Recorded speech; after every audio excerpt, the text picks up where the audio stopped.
What's up, everybody? Happy New Year. It's Joe Herrera coming to you live from fabulous Las Vegas, Nevada. It's a balmy 42 degrees outside. A little bit windy today, Dave, in Vegas. It's like 40 miles per hour wind. Wind is the worst. I got my guy Dave Humphries joining me from Denver, Colorado. Dave, recap your 2024. Like, it was a big year for you. You came to Real in 24 or 23. How long you been with us? Beginning of 24. Yeah, so we started the process into 23, okay. But February 24. Yeah. So you came to Real in 24. You partnered with Place in 24. Like, it was a big year of change for you. What's like? How would you recap? What are you going to tell your kids about 2024? Shoot, hopefully not much. I mean, it was a challenging year. You know, it was a lot of transition, a lot of taking a couple steps back to take steps forward. And it was a very freeing year at the same time, though. I felt like it was a year of making some decisions that long-term set Flourish up for significant impact, a lot of growth. We had some incredible partnerships come together in 24. And so if I was telling my kids one thing about 2024, I would say it was the year that I met and became partners with some of the most incredible people that hopefully for decades to come, we're changing the world together. No, I love it. This concept we're going to talk about, we're going to take 10, 15 minutes and kind of walk through some of this. Like, I think moving into 2025, one of the questions people are asking themselves is, how on earth am I going to rebuild my business or take it to the next level? But I think the problem is, if we start with how, without discussing the what's and the whys, we're just going to get ourselves into the same trouble or the same struggles that we dealt with in the past.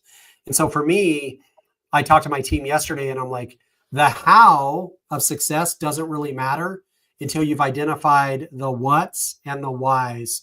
So Dave, let's talk about this a little bit. Like, I'm pretty gravitationally drawn to the principles of survival, the principles of thriving, the principles of wealth building.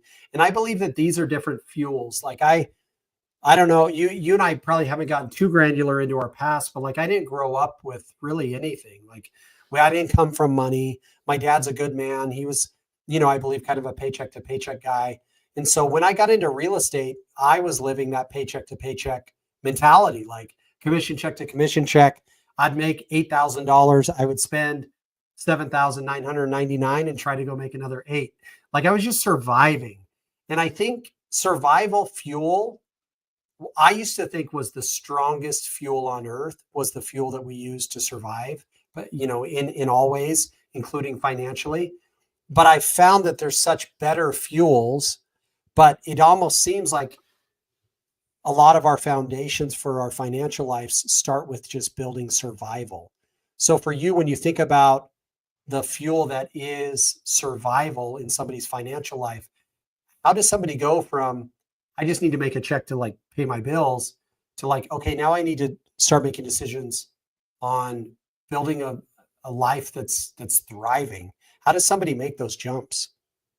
Yeah, I mean, the first thing that comes to mind is that, unfortunately, I think a lot of society doesn't have that ability, right? Like, if you're working a standard hourly job where you're not making more if you excel in your role, or if they sell more product or whatever, I mean, you're stuck. For us, working, in the industry we work in, we actually have the ability to create that future if we desire, right? And then now, you and I you're aligned with the same company where we actually have the ability to create significant, excess passive income in other ways. And so for me, like, it was a season most recently of sort of taking a step back from focusing heavily on wealth building to focusing more on what does it look like to thrive today, as transactions are cut down and agents within Flourish are not necessarily thriving in the way that I'd like them to. And so for us, I think we passed the survival mode, and then we sort of like graduated from thriving to be able to build wealth. And then for 2 years now, it's been like, oh, wait, we actually need to focus on how do we thrive today? And I think that was maybe like a backtracking for a couple of years. And I think it's natural, right? Like 3 years ago, we lived in to borrow a phrase from Donnie Brasco, like a fugazi economy. Like, it just wasn't real. People could just go to the gym and be like, hey, you're good looking. What do you do? And I sell real estate. Oh my gosh, I need to sell my house. And like, magically, you would get a $24,000 commission, and You're like, dude, the freaking real estate's easy. This is crazy, right? And now 2024 was a year where some people had to, like, I view this as a progressionary thing. You learn to survive, you build into thriving, and then you ultimately get into wealth creation. And I wouldn't be surprised if most people took a step back where, like, I know for Taylor and I, if I had to place 2024 in a bucket, it would be in a thriving bucket. It was a great year for us. But I don't know that we amassed a ton of wealth in 2024. Moving into 2025, that's our focus. But I think there are people who were maybe even thriving in 2022 and kind of thriving in 2023 that almost reverted back to survival in 2024, which was like, dude, I'm not buying a lot of wants. I'm really focusing on taking care of my needs. Yeah. And so I think moving into 25, I would love to see us, you and I, and people who have a responsibility to lead, getting people from, if you're in survival mode, let's get you into thriving. If you're someone whose life is thriving, let's get you into wealth creation mode, because it's really hard to go from survival to wealth, but we for sure don't want to stagnate or take any steps backwards. Yeah, for sure. So let's talk about the whats. So if our whys, if the fuel for our business is either survival, building a life of thriving, or building wealth, we have to talk about the vehicles and income streams we utilize. So you kind of hinted toward this, like, I'm pretty convinced that thriving in a single income stream is tough. I think surviving is doable. And I think for a period of time, you could have some thriving. But if somebody is just doing one thing, one income stream in the real estate space, if you're just doing production, I think thriving is hard. It's hard to get beyond survival as commission compression is hitting our industry, as people are dealing with, learning how to do BBRAs. And like, there's so much that people are having to go through that if we're just focused on the one stream of income, I'm curious what your thoughts are, but thriving, if it's just like, I need to go from doing 2 units a month to 3 units a month, then 4 units a month, then 5 units a month. It's like, dude, at some point you're going to hit a ceiling. Sure. Yeah. I mean, and it's also feast or famine, right? So there's going to be great months and there's going to be dead months. And the reality nationwide, regardless of what market you're in, is that we have an affordability crisis, first of all, where a lot fewer people are qualifying right now. And then we also have the reality is there's just fewer. I mean, there's fewer closings because more is falling out right now, right? So a lot of transactions come together and then they end up failing, and you can't deny the numbers there. And so the fact is, you need something more consistent and stable and steady, ideally something that's passive that is going to fill in gaps. In the meantime, for us, it was just surprising how close to a commission check that ended up looking like, right? So from my background, sharing profit as opposed to sharing revenue, it was nearly non-existent for several years. And so seeing revenue share come in numbers that eclipsed entire years, if not an entire decade of profit share, was shocking. This is real money, like a real ability to live on this revenue stream. And that was really surprising. Yeah. I really advise people, like, if production is your home base, then let's make sure your home base is secure. But then I think the next logical explorative, like, let's conquer some new worlds, is either through agent attraction at a company like Real, LPT, EXP, wherever you want to go, like, get into a world where you're getting a share of revenue, or you get into the investment space. I wouldn't try to tackle both of those at the same time. I would go, all right, my production's pretty solid. Let me take a look at agent attraction, or let me take a look at some investment opportunities. And then it's almost like protect your home base, do some land-based exploration, and then, take it to the moon, right? It's like for Taylor and I, our team is our home base. We've crushed it on the agent attraction space. I mean, we're like 4,500 agents in our world. from a real world network standpoint. So then the next thing is for us, how do we take it to the moon? We really need to get our investment business crushing it. And then at that point, I'm not thinking about survival. And really, I'm not even thinking about a life of thriving. I'm fueled by wealth building. And that then makes my decisions for me. And so for agents, I think you need to make sure your vehicles are dialed in that I think you can survive and get by. If you're just in agent attraction, you could probably survive. If you're just running an investment business, you could probably survive and get into maybe even thriving. If you're just doing production, same thing. But the key for me is let's get multiple ways, multiple pay points, because to your point, you may have a great rev share month and a poor production month. And then you may have a poor rev share month and a great production month. But if you've got two of those, now we're getting into the position where it's not like, how do I pay my bills? It's like, all right, things are starting to cook a little bit. Now let's get into some wealth building activities. And so I think if your why is I want to get into thriving, then your what needs to be, you really need probably two vehicles. You need to be doing some production and you need to be attracting some agents, or you need to be doing some production and you need to be getting into the investment space. So Dave, for you, what are your big initiatives in 2025? I know your core business, your team is Flourish is a great team, that's doing a lot of business, but I know agent attraction has been an emphasis for you. Are you toying around with some investment stuff as well, or where are you at in 2025? Yeah, so I took a Chicken Little approach for the last couple of years and got rid of most things. So our investment game took a big step back since about 22, 23, and held some things, but I'd like to begin to focus more on investment. But just as far as in general, like our game plan, I mean, we grow. Our agent attraction is primarily through partners. Almost everybody that I help discover the benefits of Real is actually somebody that comes in to Flourish as a partner.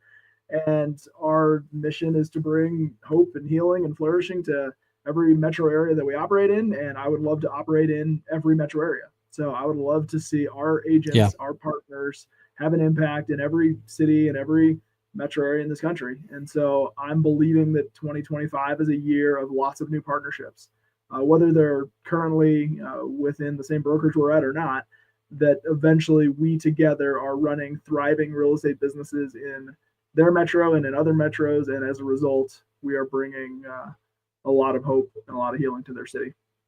So that's 2025 for us. Well, let's talk about some tactics. So one thing we're doing on our team is we're getting out of third-party lead generation. Like the core of the Joe Taylor Group has always been self-sourced lead gen. We crush it on Facebook. So for us, we're just going back to our roots, as the great Dan Reynolds from Imagine Dragons saying. Like, we're just going back to just generating our own leads. We've tried Zillow. We've tried Ylopo. We've tried all of them. And like, we're just going back to, dude, let's just create our own leads. So from a tactical standpoint, so again, it's almost like a 1-3-5, right? But in a different way, we're saying, what is the fuel for you? What's your why? What's your vehicles? Your 1, your 3 vehicles. And now let's get into the 5s, which is your house. So for us, one of our tactics to improve our real estate production is take back over our lead generation. One of our tactics for building our network is Amy and I are going all in on Rocket Fuel. Every Monday, we're doing our webinar. We're making it a podcast. We're making it YouTube. We're going to be doing a big initiative, a 6-week initiative starting at the end of January, where it's all about agent attraction, whether it's agents at Real or a similar ecosystem or an independent broker running their team, whatever it is, we're going to be teaching agent attraction at a really high level. So that's one of our tactics for our agent attraction growth. And then from the investment space, Taylor and I are getting way deeper into flips. We want to acquire 20 properties for our transitional housing project we're doing. And so it's like, we've got to get tactical on our vehicles to get back to our whys. And so it's like, most people are like, well, how can I have a better business in 2025? I think that's the wrong question.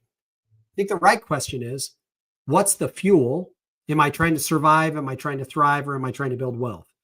And then it's like, okay, cool. If I know what my fuel is, what is my vehicle? Like I have here, Dave, my wife got me a mini Cybertruck for Christmas. Because I have a real Cybertruck. And so like my fuel, I know what my fuel is in this thing. Well, what's the fuel for my business? Well, if my business is production, agent attraction, investment, and my fuel is wealth creation, then I get into my tactics, which are awesome. How do I make sure my team, my agent attraction, and my wealth and my investment company is growing? So when you think about tactics, Dave, what are some of the things you're doing to get your team going, to get your agent attraction stuff going? Like, what are some of the granular things? Are you running webinars? Are you doing more team meetings? Are you touring housing projects together? Like, what are some of the things you're working on from a tactical standpoint? Yeah, for sure. I mean, there's a couple initiatives that we're pushing hard going into Q1 here, but our roots, you talked about what you built your business on. I mean, our roots were very much FSBO, Open House, and Sphere. Those were kind of the three things that built this business. And so we have put a lot more emphasis on Open House recently, and that will be a big focus of ours this year. I mean, we're a little bit, our market's slightly different than yours in that there are, seasonalities of based on weather. And so there are times when open houses crush, and there are times when open houses are, a little dead. So we're coming back into open house season pretty soon here. We intend to set the world record for the longest open house in 2025. And so as a group, we are going to hold a 72-hour open house. And as a result of that, we're going to raise a lot of money and a lot of awareness for our nonprofit Flourish Alliance. And we're going to find a lot of clients. And then we do a lot of work around, we're spread all around the metro area and then in several other metro areas. And so we do we're a very listing heavy team. And so anytime we're taking a listing, we're doing everything we can to turn that listing into more business. So I don't know if you'd call that farming or if you would just call that like properly working a listing, servicing your listing.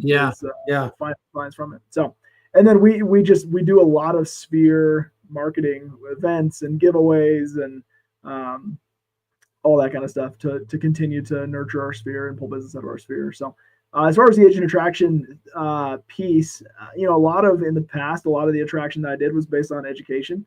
And so we'll continue teaching a lot of classes to bridge those gaps. But the biggest step we'll take is the partnership step of, we've spent several years building a platform and a value proposition and a great staff and a great, compelling vision and all the tech that we need to scale. And we're at a place now where adding partners it's just fun and easy.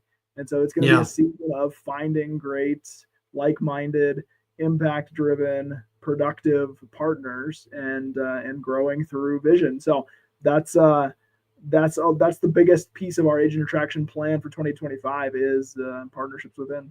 And there's lots of friends and mastermind colleagues that have come and that have helped in the attraction that we have helped into real recently that are not a part of Flourish. And that's okay too. Those typically come more naturally and more organically, but a lot of our growth will be through partners.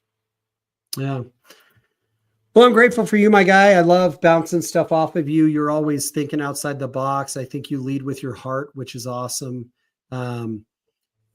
Guys, we all just have to make sure that for those of us who do try to lead that way, we just got to make sure that like our heart doesn't run out of beats, right? And like it's so challenging in today's economy to make sure that we're not running fugazi businesses. Like Taylor and I in our operations meeting this morning is I'm like, sometimes I feel like we're running like Barbie house businesses where we're just like pretending. And it's like 2024 was a wake up call for a lot of us where we thought 24 was going to be a massive wealth building year for us. We still thrived. Like, dude, it was great. Don't get me wrong. Like we're doing good, but I'm like, we're cutting some loose ends. We're firing people. We're like cutting off advertising mechanisms that aren't working. Like we're just getting gangster because I want to get back. I want to take a step back toward, if I go back to these three, I want to take a step back toward building wealth. And I felt like we took a step backward toward thriving in 2024. So guys, whatever you want to do, if you want to go from survival to thriving, if you want to go from thriving to building wealth, it's not going to happen accidentally. And if you just start with the how, you're going to struggle. Get with a guy like Dave, hit me up. Like, let's talk about what your business looks like, because we may be able to tell you, like, dude, you don't have to recreate the wheel. We've already perfected that one thing you're looking to do. And Dave, I think that's the power of collaboration. It's the greatest fuel for our business, is just that Taylor and I don't have to make decisions in the closet. We come to you and be like, hey man, what are you doing on this? And you're like, oh, well, here's what I'm doing. And we're like, oh gosh, like, I'm going to try that. Right. And so I think if you're trying to go from surviving to thriving without collaboration, you're going to make a ton of mistakes. And so my hair is much grayer than Dave's, but I've got some long hairs in the real estate space. We've tried a lot of things. So Dave, as we end, like, what's a good way for people to reach out to you? Are you an Instagram guy? How do people hit you up if they're like, I like what that Dave guy's got to say? Yeah, I mean, they can DM me on Instagram or Facebook or any of those, TikTok, or you can just email me at dave@poweredbyflourish.com. Love it. Okay, guys, thank you so much. Hopefully this helps. We're always available. Hit us up. We're ready to help you. Let's move forward. Let's go from surviving to thriving and ultimately into wealth building. And we're here for it every step of the way. Thanks, guys.